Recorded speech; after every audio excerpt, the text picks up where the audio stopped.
విన్నారా? బాగున్నారా? దేవుని వాక్యాన్ని క్రమంగా చదువుతున్నారా? ప్రార్థించుచున్నారా?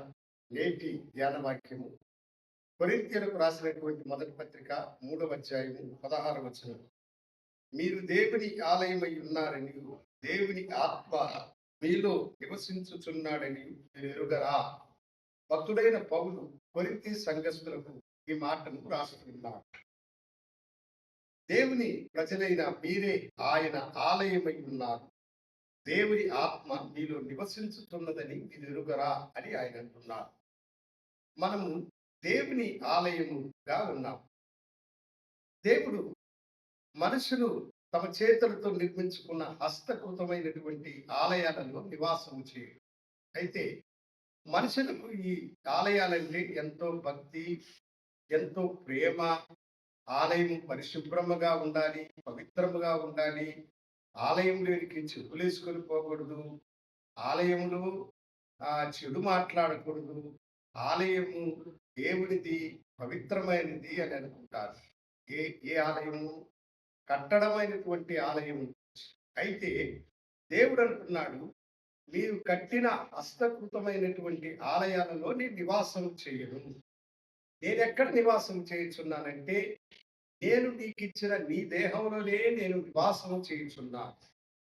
అప్పుడు మనమే దేవుని ఆలయము కనుక, ఆలయం అంటే మనుషులకు ఎంత భక్తి పవిత్రత ఉన్నదో నిన్ను గురించిన అంత జాగ్రత్త కలిగినటువంటి వాడవై, నీలో దేవుని ఆత్మ నివాసము చేయుచున్నదని ఎరిగి, దేవుని కొరకై సమర్పణ కలిగిన మనుషులుగా, దేవుని ప్రేమ పాత్రులమైన వారమై, చెడుకు దూరముగాను, మన దేహమును కీడు చేసేటువంటి వాటితో దానిని అపవిత్రపరచకుండా, దేవునికి అయిష్టమైనటువంటి కార్యం ఏమి మన దేహములో కనిపించకుండా, అపవిత్రమైన వాటన్నిటిని మనం విసర్జించి, దేవునికి మనలను మనం సమర్పించుకోవాలి.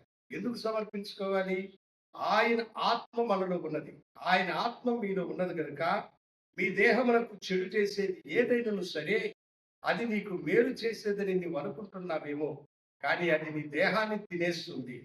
నీవు తెలియకుండా చేసేటువంటి ఆ పాపాలన్నీ నీ దేహంలో కూడు కట్టుకొని నిన్ను అపవిత్రపరుస్తూ ఉన్నాయి.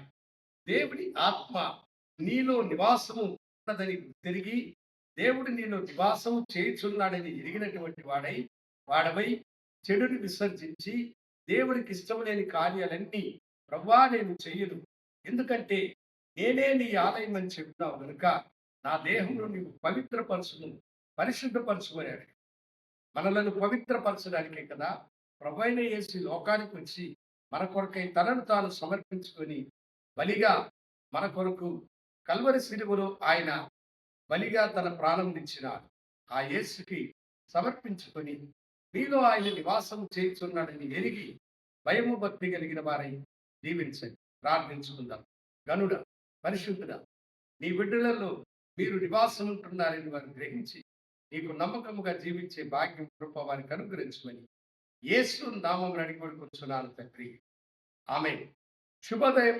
ప్రభు మిమ్మల్ని దీవించును గాక. ఆమేన్.